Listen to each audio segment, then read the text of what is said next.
If you saw Ring's ad during the Super Bowl in the United States, they shared a feature called Search Party that they used to find an adorable lost dog.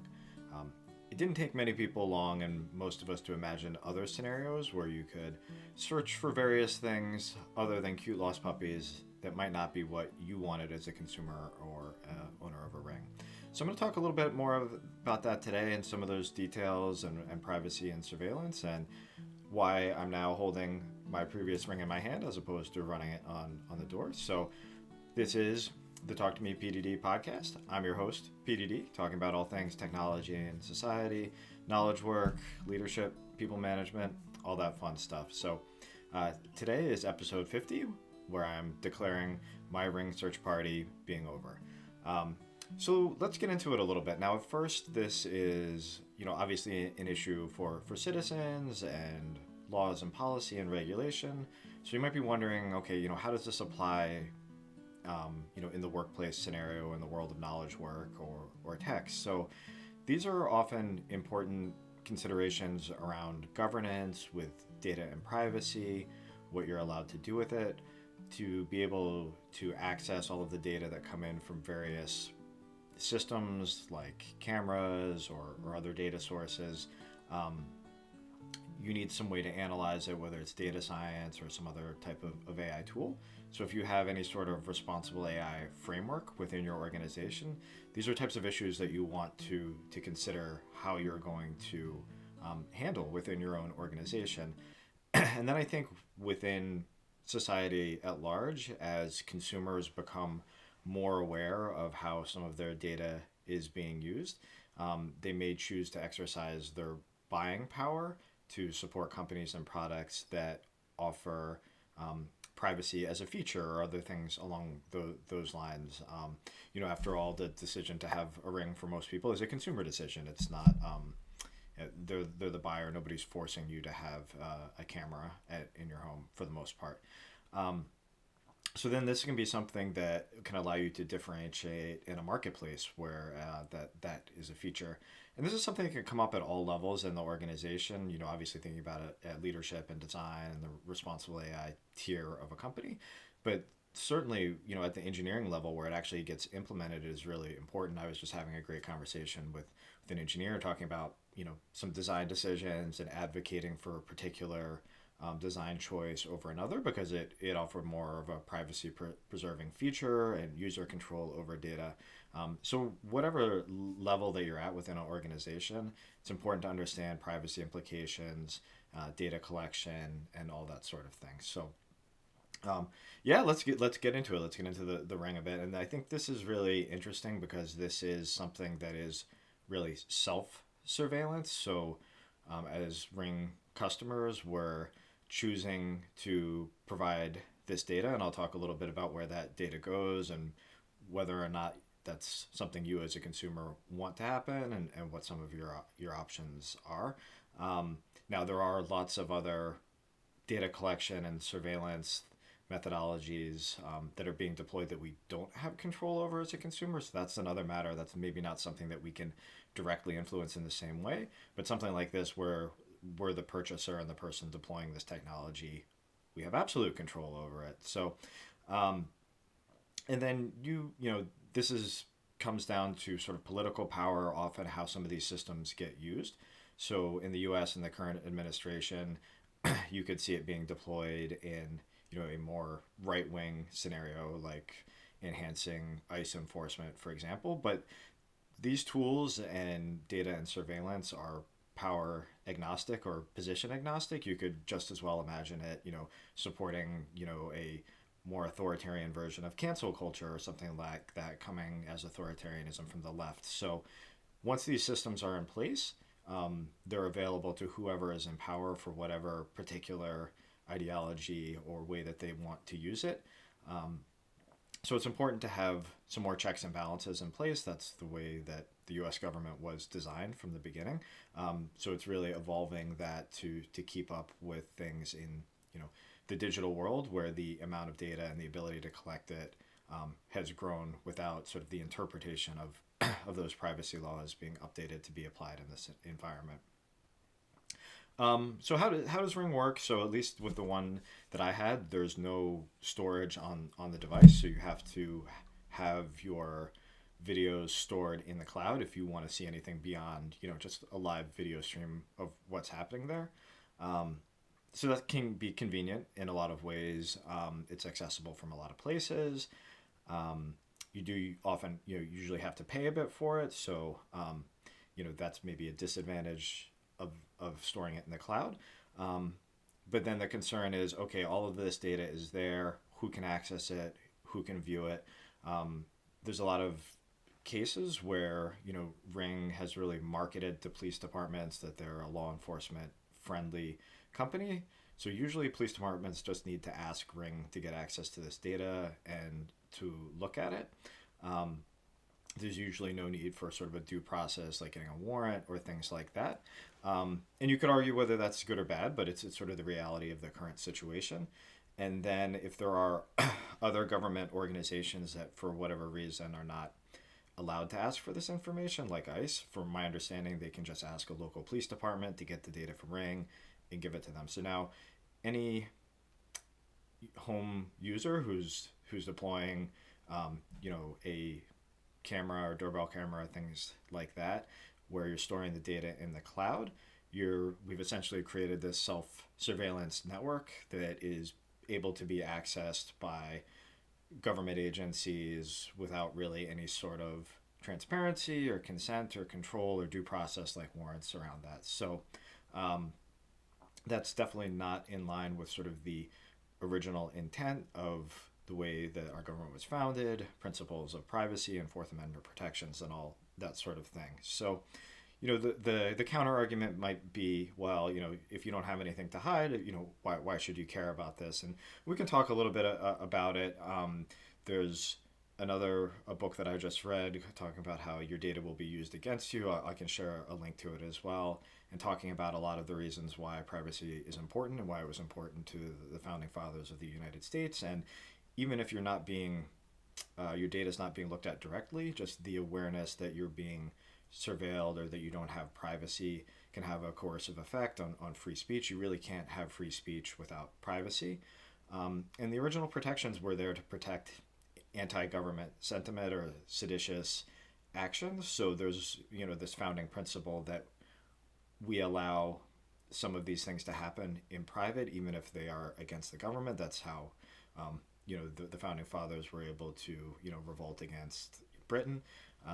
So it's a principle that is as old as the founding of the United States. So, some of the things that are missing are this idea of consent and then also transparency. So, as someone who has an active camera, maybe multiple active cameras, maybe there are certain scenarios where I'd be happy to consent to give someone access to that data that I'm providing. So, I lived in the Boston area during the marathon bombings where there was a big manhunt, and absolutely would be happy to open up my camera feed at that point and help finding the suspects in that case. But without sort of knowing when it's being accessed, having any sort of record about how often these things are being used, you're really left in the dark as a user to sort of the information that you're providing. How is it being used? The wiretapping law has a provision that you have to disclose how often it's used in a year. So at least there's some level of understanding about how often that's being deployed, because that is an invasion of privacy and something that should be taken seriously. So I think it would be helpful to have something similar here, even if you allow law enforcement agents to access this data in the way they do today. Simply disclosing that, even at an aggregate level, I think can be very informative to citizens and help them understand, is this something that they want to support or not? You could also enforce that there has to be some sort of consent to give access, and you could do that through digital systems. If you want to continue allowing access without a warrant, but voluntarily by owners of these devices, that's certainly something that you could do. And you could make the argument that, in certain emergency scenarios, or if somebody's not there, that consent would slow things down too much. But I think even if you took that route, still disclosing usage would be, I think, very informative to most users. If you got a report every month or so that this is how many times your camera was looked at by someone else or someone from a government agency, it might give you a different perspective on things than you have without knowing that and just wondering. Now, you could also argue that that level of transparency might not be appropriate in some cases. If you have a long-going investigation, maybe you don't want to tell somebody that you're investigating for a crime that you're looking at their camera. But you could put in some delays or aggregates or things like that. You can still convey the same intent. Now, so what can you do? Like, maybe you're a consumer and you don't necessarily want to make video data from your home available to people outside of you and those who you choose to share it with. So not just government agents, but also company employees who might access this data. One of the features that you can do is you can choose to encrypt your video data. So data that's being recorded still can get stored in the cloud, but if it's encrypted and you have control over that encryption, nobody else can actually view that video without going through some additional steps. They could still probably get a warrant to compel you to allow them to access it, but then that's fine. That's still going through that due process. In theory, that's a feature that Ring supports. I can share a link to that. The Electronic Frontier Foundation published a good article about how to use that back in October of 2025. That would have been perfectly fine for me, to be honest. I tried enabling it and it just didn't work with my setup. So that was one of the reasons I decided to change things out. Now, that being said, even with encryption, if you're storing videos taken from these cameras in the cloud, there is still some information that's there. You can see the time a video was created, and you can see the size of the file, which you could roughly translate into how long the video is and sort of how long activity was going there. Now, that might not seem like a whole lot of information, but the way a lot of these surveillance or information gathering systems work is that they are aggregating many data points together. So if you put that on top of, let's say, cell phone location data or GPS data, and we're tracking someone back to a location, and then you saw that a video was created at a particular time where you thought they might be there, putting all of those data points together can give you a more accurate picture. So even with encryption in the cloud, you are still sharing some information.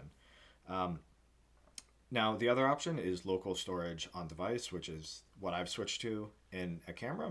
So you aren't sharing that data in the cloud anywhere. So in theory, the only way to get it is if you have access to the physical device.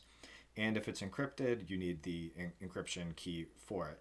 Now, there's always trade-offs here with convenience and security. So the one I switched to is not a user-managed encryption key, so potentially not as secure, but then again, more convenient. So it just depends what you want. Obviously, the most secure is secrecy, not having any sort of doorbell camera or anything like that, or not having it accessible through an application or building your own system, that sort of thing. But that's a trade-off and a lot more cost and maintenance. So convenience versus security, depending on what you want to do. And I think that's the upside. If there were more regulation or more controls on accessing this data, then it would allow users to bias more towards convenience because they wouldn't have to be as concerned around the protection of their data. And obviously, there are positive sides to having this data accessible by law enforcement and by government in some cases. I mentioned that one where you're searching for some suspects in a particularly dangerous and high importance investigation. So it's just a balance of what we choose to trade off between privacy and surveillance and how we can enable this in certain situations or potentially crimes that are particularly egregious, but not at the same time giving away everyone's privacy or spying on each other. And this is something that has existed at least in the US for a long time, looking at these trade-offs and understanding that in order to gain privacy, you may in some cases not be able to solve certain crimes that you would be without privacy. And that's just a trade-off that we'll have to decide what we want to do with. And then also understanding that it could, potentially add false incriminations and things like that as well. So balancing out all of these things with putting sort of AI analysis directly into video streams. So certain features that can recognize faces of people in your family.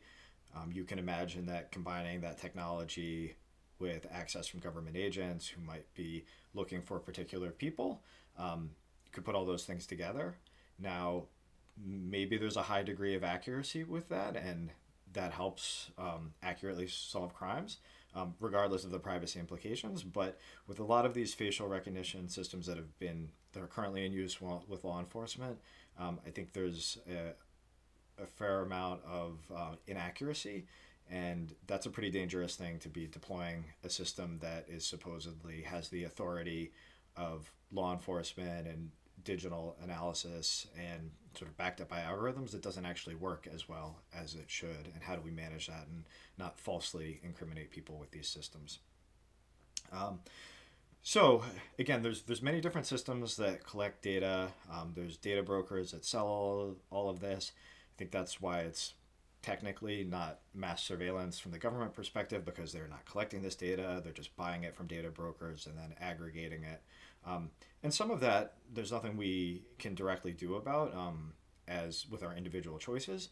But as consumers, if we choose to value privacy where we spend our money and in the products that we support, and opt out of ones that we think have gone too far or do not preserve privacy in the way that we want, companies will listen to that. It's a consumer economy. And then I think that starts a trend that can go beyond just the consumer space as awareness raises, that's something that people value and are knowledgeable about, that can influence into regulation and laws and how laws are interpreted.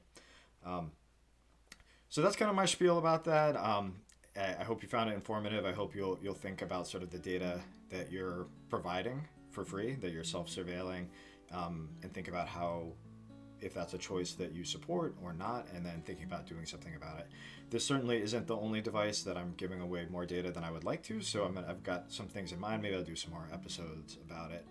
And I think a lot of this surveillance is enabled, and some of the things that happen with AI or big tech that we might not like, or where you get some backlash from people, is there's this idea that we're not smart enough to understand some of these things, so we just need to take the marketing word of what's being told to us. And I think that's been true about kind of this big surveillance state as well. People sort of, yeah, I know, kind of my data's out there and people are collecting it, but what can you do?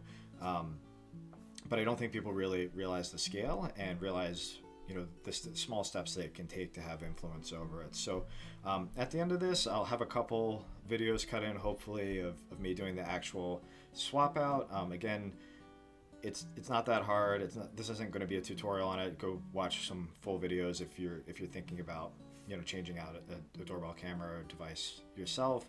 I know a lot of people are hesitant to do this. Certainly, if you don't feel comfortable, you can hire someone to do it, but this really is something that I think most people can take on themselves. Not going to be that big of a deal. And then as you start doing things yourself, even in the physical space like this, but also in the digital space, you start to build a better understanding of how systems work. You become a more informed consumer, and then you can advocate for yourself and understand what's happening. So there you go, fun topic. Hope you enjoyed. Plan to do some more things on the the privacy and surveillance side. Please like and subscribe, support the channel. Happy to keep doing content and all sorts of different things in the digital world and knowledge workplace. So until next time, I'm PDD. Hope you enjoyed, and hope you enjoy the bonus footage at the end. So until next time, thanks. Alright, so an easy way to tell if your Ring doorbell anything is powered on is you take one of these little devices that tests for power, press it, and as you bring it close, it's going to start beeping like crazy when the power's on. So now you need to go find the breaker to turn it off. Good trick to do this, if you're not sure how to do it, is if you have a camera set up, put on the live feed, and as you start tripping breakers, when the feed goes off, you'll know your power's off, and then come back and test it. Alright, so we found the power. It turned out to be connected to the microwave in my case. You can see that we light this guy up, put it next to the wires, nothing happens. We're going to take these two wires off and connect it to the new camera, and then turn the power back on.